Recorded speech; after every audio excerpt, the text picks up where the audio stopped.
இயேசு கிறிஸ்துவின் இனிதான நாமத்தினாலே உங்கள் ஒவ்வொருவரையும் நான் வாழ்த்தி வரவேற்கிறேன். இந்த காட்ஸ் கிரேஸ் ஊழியத்தின் மூலம் உங்களை சந்திப்பதில் மிகவும் மகிழ்ச்சி அடைகிறேன். இந்த நாளிலும் கூட வேதத்திலிருந்து ஒரு வசனத்தை நம்ம தியானிப்போம். 1 ராஜாக்களின் புஸ்தகம் 18ஆம் அதிகாரம் 37ஆம் வசனம்.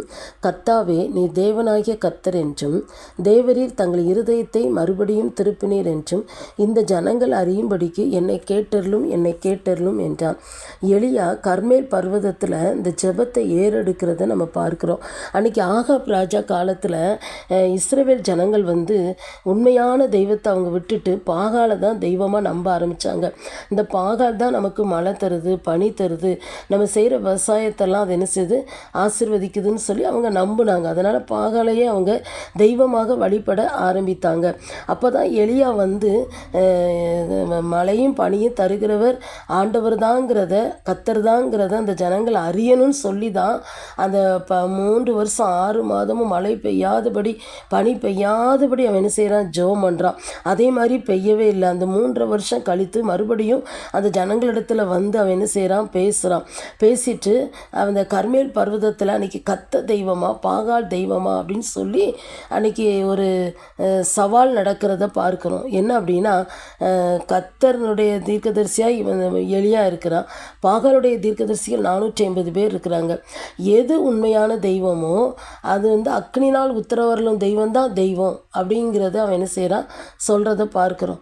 அப்போது அது சரின்னு சொல்லி அன்றைக்கி முதல்ல பாகால் தீர்க்கதரிசி என்ன செய்கிறாங்க,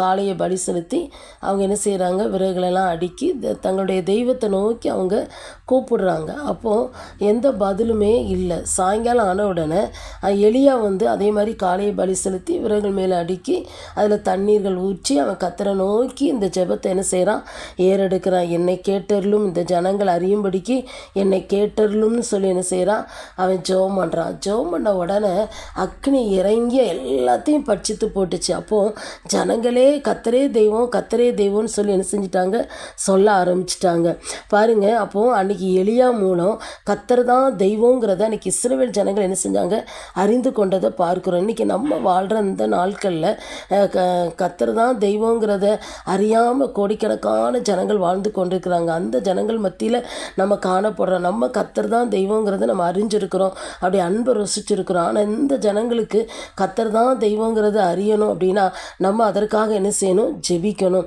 ஒரு எலியா ஒரு தேவனுடைய மனுஷனாக நின்றது போல் நம்ம தெய்வ பிள்ளைகளாகிய நம்ம அந்த ஜனங்களுக்காக நம்ம ஜெபிக்கும்போது நிச்சயமாக கர்த்தர் தான் தெய்வங்கிறத நம்ம ஜனங்கள் அறிந்து கொள்ளும்படி செய்ய முடியும். அப்படி நம்ம ஜெபம் பண்ணலாமா?